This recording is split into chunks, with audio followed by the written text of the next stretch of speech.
Diplomacy between nations can result in various outcomes depending on each nation's ultimate goal. The Geneva Accords' goal was to decolonize French Indochina and determine the desired outcome of a free and democratic Vietnam. However, the Geneva Accords failed in creating a free Vietnam, killing millions of soldiers and innocent civilians in the battle between an extremist Communist Party and a Democratic Party, transitioning from a fight for independence to a proxy war, using South and North Vietnam like puppets. It succeeded by ending Vietnam's 75 years of French colonialism, but became an example of how a rushed and acrimonious agreement would affect countries and an example of how the Cold War would undermine independence. Nearing the end of World War II, Indochina, modern-day Vietnam, was under the rule of Japan after French imperialists handed Vietnam over to the Japanese. From 1940 to 1945, both the French and Japanese subjugated the Vietnamese people to starvation in battlefields of massacre across the country. The Viet Minh, northern Vietnam's Communist Party led by Ho Chi Minh, had urged French troops to amalgamate with the Viet Minh, but it fell upon deaf ears, as Ho Chi Minh states. The French colonists so intensified their terrorist activities against the Viet Minh members. On March 9th of 1945, French troops were disarmed by the Japanese. The French colonists either fled or surrendered, showing that not only were they incapable of protecting us, but that, in the span of 5 years, they had twice sold our country to the Japanese. Vietnam declared its independence that same year, on September 2nd, quoting from the Declaration of the French Revolution, which states, "All men are born free and with equal rights, and must always remain free and have equal rights." Ho Chi Minh uses this in an ironic sense, describing the way the French oppressed the Vietnamese people. The Battle of Dien Bien Phu in 1945 marked the end of the French Indochina War after France suffered an overwhelming defeat due to the Viet Minh strategic planning. During this battle, the United States was providing nearly 72% of war costs to France, as well as sending bombers and French troops as support. That next day, May 8th, the Geneva Conference would be held. Held in 1954, the Geneva Conference was a settlement to not only end the French Indochina War, but discuss the Korean War as well. Representatives in attendance were from Cambodia, the People's Republic of China, France, Laos, the United Kingdom, the United States, the Soviet Union, the Viet Minh, and the state of Vietnam. In accordance with these nations, an international commission would oversee the provisions of the agreement in Vietnam. This commission was to be composed of Canada, India, and Poland. The Indians represented the personal policy of Indian Prime Minister Jawaharlal Nehru, which was that the important thing was the end of colonialism and the independence of former Asian countries, and the communist thing wasn't to be worried about too much, that it would sort itself out later. Thomas J. Cochrane, political officer in Hanoi, interviewed by Charles Stewart Kennedy beginning June 1988. The Geneva Accords are composed of 6 chapters with 27 articles and states that Vietnam would be split along the 17th parallel, latitude at 17 degrees north, making 2 states, with communists, the Viet Minh, in the north and French forces in the south, creating the state of Vietnam, with a demilitarized zone between the 2 states of a width of no more than 5 kilometers. The demilitarized zone would mirror the demilitarized zone formed after the Korean War. No military bases were to be formed, no troop reinforcements were permitted, and prisoners of war were to be liberated within 30 days of the agreement.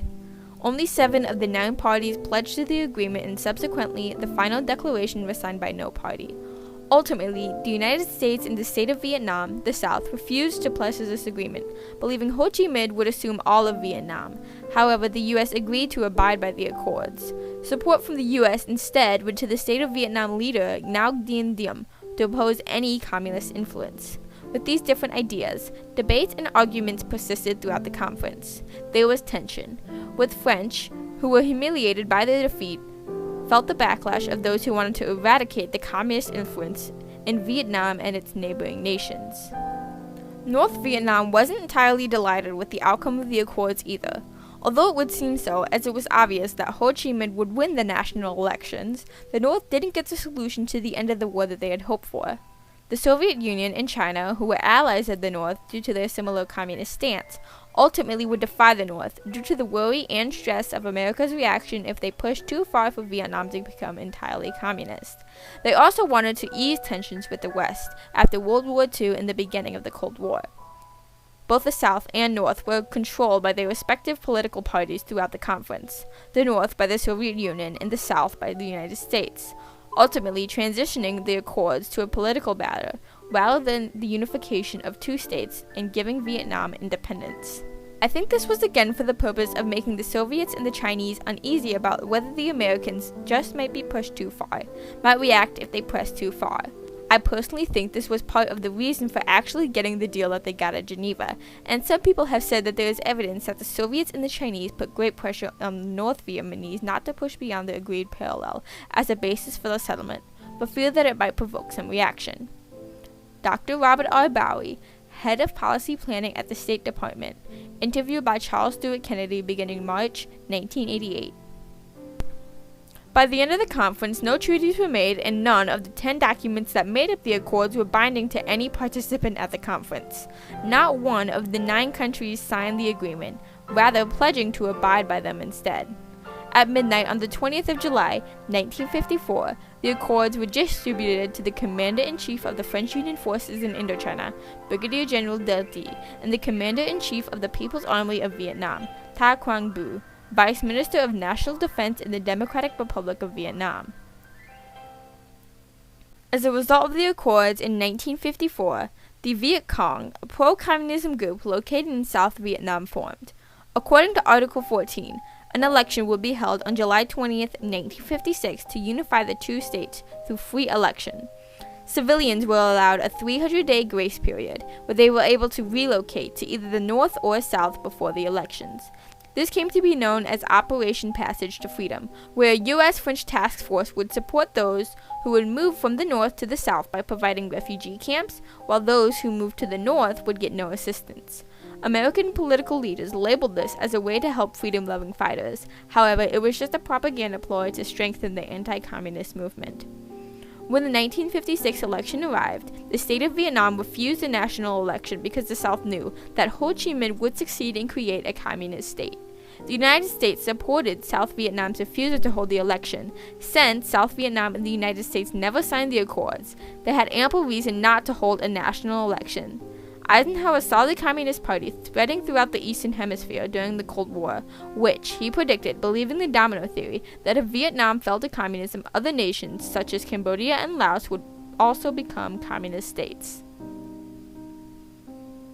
By 1958, the Viet Cong began attacking the Southern Vietnamese government.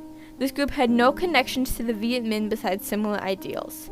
Support from the United States again went towards South Vietnam to defy these communist parties, which led to the Vietnam War, lasting from 1955 to 1975.